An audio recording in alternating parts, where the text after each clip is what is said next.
I'm Eric Walberg. I'm a writer, and I'm pleased to join you at your conference on American decline. That's really been the focus of my own life experience, documenting this and struggling against the effects it has on the whole world. And at this conference, I'd like to look at the U.S. Civil War and also the U.S. involvement in Vietnam, because these two incidents of American imperialism really have give us good insight onto the situation in Ukraine today, Ukraine versus Russia. So starting with the U.S. Civil War, in fact, I really should just say the U.S. Revolution, from the U.S. Revolution on, in fact, even before, the U.S. was not founded in 1776 with the overthrow of the British rulers in America. It began in 1620s when the first slaves were brought, and the whole system of slavery was founded in the United States. The U.S. was built on slavery and on genocide. All the natives, the hundreds of tribes and languages had to be wiped out in order that the white Anglo-Saxon settlers could take over the land. So that's really America. So it was founded in violence. And 1776 was just the next stage of violence, which is a bit more incorporated into the world economy. After that, the U.S. became eventually the greatest industrial and trading power. But the original revolution was based on slavery, and this idea that you could have a liberty in slavery, totally inconsistent. This was just papered over, and of course it led to a civil war. And that's really, you could say the U.S. was really founded by slavery in 17th century, and then the Civil War in the 19th century, because that was when at least some kind of liberty for all races without racism. That was the beginning, was in 1864 with the end of the Civil War. So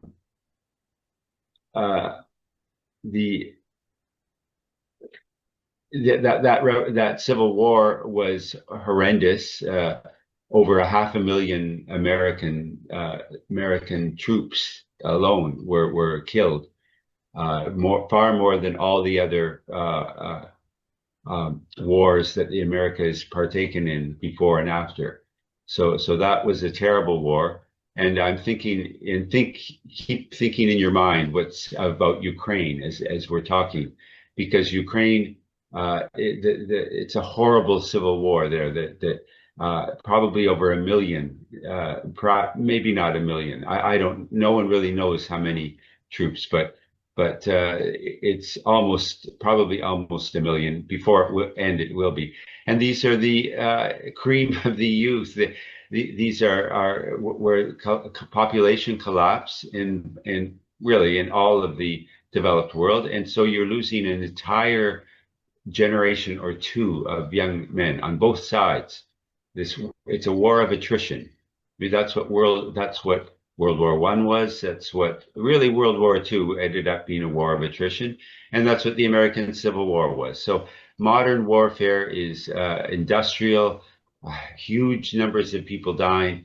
And the only victory is when the other side has so few troops left that they basically can't continue the war. So that's what we're facing in Ukraine today.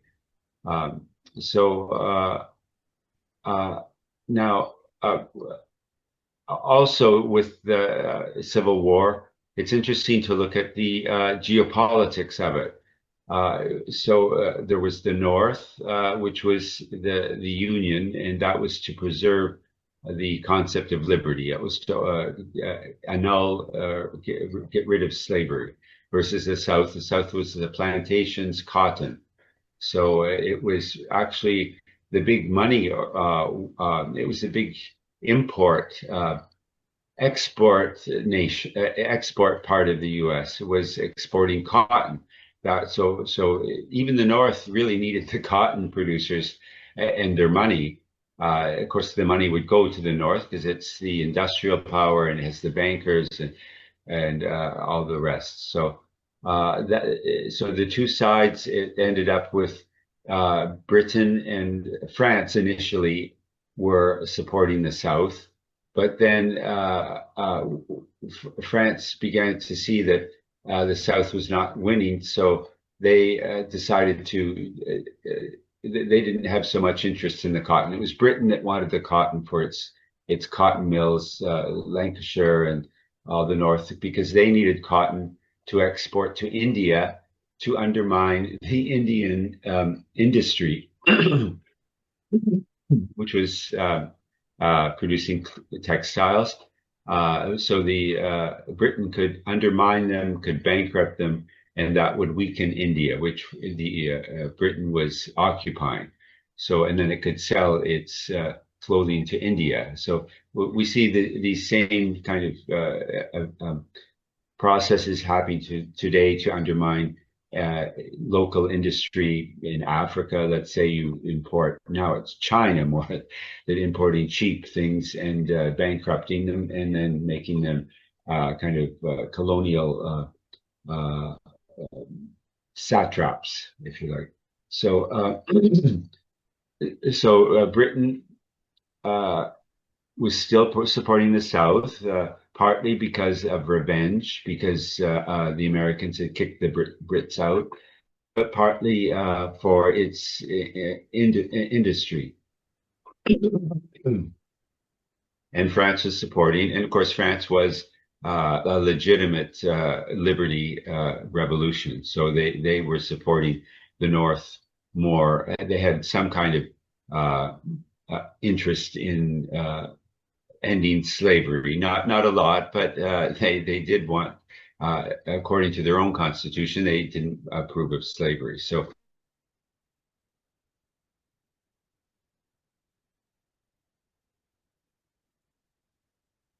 in fact, the second was the great reformer in Russia in the mid-centuries, and he ended serfdom.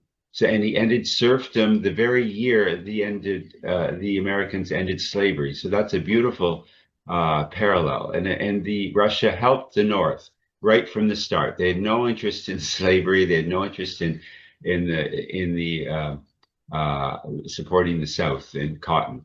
So they supported the North, and they really helped America win. Russia had a big navy, and they really helped the North win. So that is a very touching parallel. And the fact that America is undermining Russia and accusing it of being horrible imperialist, and it hurts me to see that happening. But that's another question. It's another story. So America, it ended its uh, civil war, and so the South is now defeated, and that war ended as a war of attrition, as I think I've mentioned already. So the South was defeated; it was poor, bankrupt, and so what happens is you've got the carpetbaggers. This is a word that you might know, those of you that know English. And this is where the word came from. It was to indicate freewheeling, itinerant peddlers and small businessmen that would come in with their goods, and they would they would be trading and taking over because the South was poor. They ended up losing a lot of their ownership of even anything, whether it's industry or land. They would lose that to these carpetbaggers, and the carpetbaggers were a lot of them were Jews. This was the way Jews built their fortunes. They start out, anyone coming to the Americas, Muslims too, and you come, you have to be selling trinkets and gathering your savings, and then you can become have an industry or a large um, uh, trade relations. So these carpetbaggers, and we see the same thing happening in Ukraine today with Ukraine's being devastated, and the West is moving in, and the EU and the US, and they're saying, we want your resources. Trump made a great scene about this. So I want a pact to take over all of your Ukrainian resources. So this we see really just duplicating the same American history from the 19th century. Let's see now.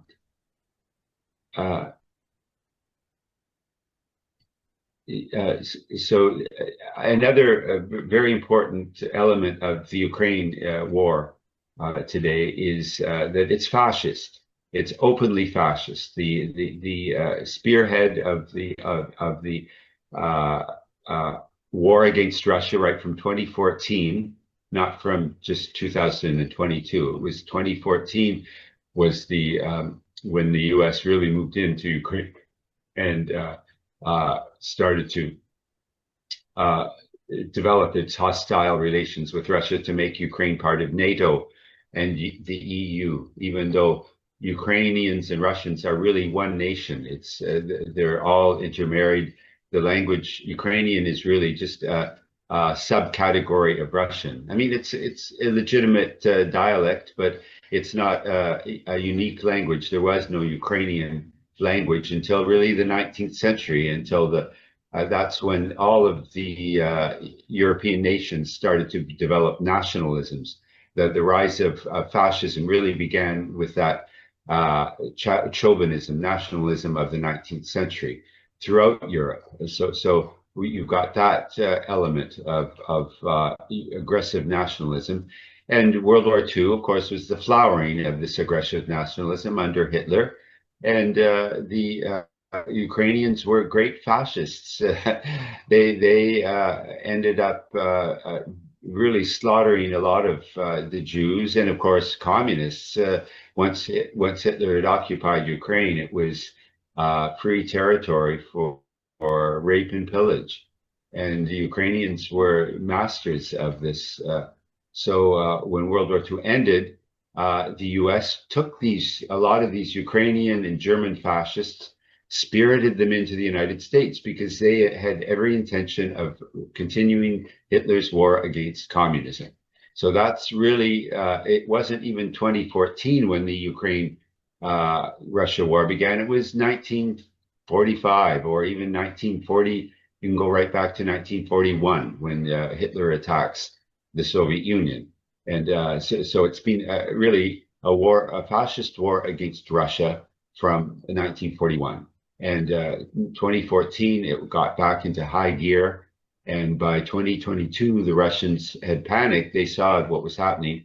And that's why they had to move, because Ukraine was ready to launch a war to recapture its eastern Russian territories that were occupied or that were freed by the local Ukrainian Russians with the help of Russia. So it's a complicated scenario that we see in Ukraine today, but it really is building on American imperialism. So that really is an overview of the first part of my paper about the American Civil War. The other instance of American imperialism I want to focus on is the fall of Cambodia in 1975 and how the U.S.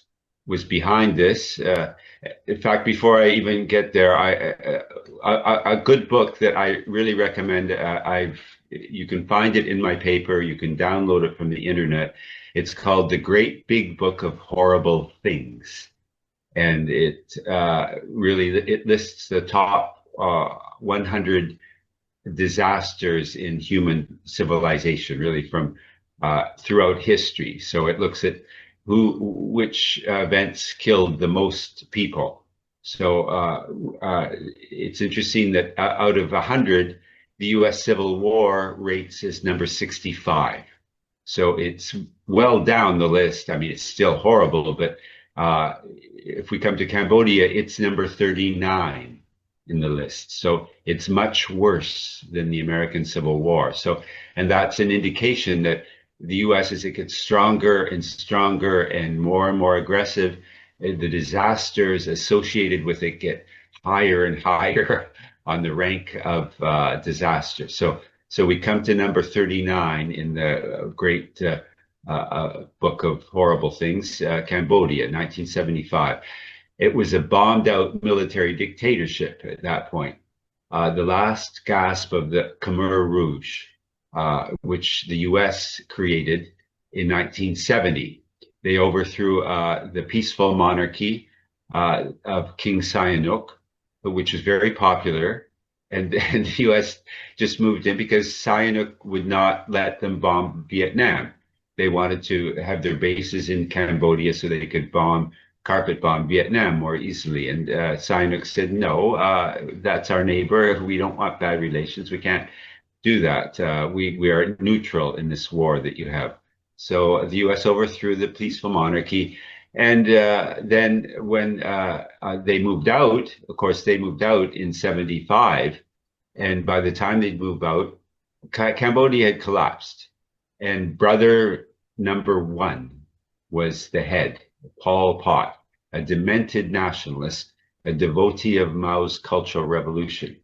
So, and he duplicated Mao's self-imposed genocide to a fault. Mao is number two in the great book of horrible things. Only World War II killed more people than Mao did. So that you can see 20th century really is full of the horrible things. This legacy of Mao and the US together created this famine and mass slaughter. And 1/3 of the population, 2 million people, died as a result of this. Now, and the US and China both supported Pol Pot for almost 20 more years until 1993. So that shows you how US liberty and how meaningful it is. It's very sad. And this and that is very much like what the US and the EU, they're taunting Russia today, just as they taunted Vietnam. They accused Vietnam of imperialism because Vietnam moved into Cambodia and got rid of Pol Pot. Thankfully, they ended that horrible genocide. But to no thanks, the US and the EU did not thank Vietnam. They continued sanctioning, just like Russia, just like US and EU is continuing to sanction Russia today because Russia wants to end it's not a genocide, but it could have become a genocide in Ukraine if Russia hadn't moved in, because Ukraine wanted to ethnically cleanse all of the Russian speakers. That was what was going on, which is half of the Ukraine. Half of Ukraine is Russian speakers. So that was the situation. So it's a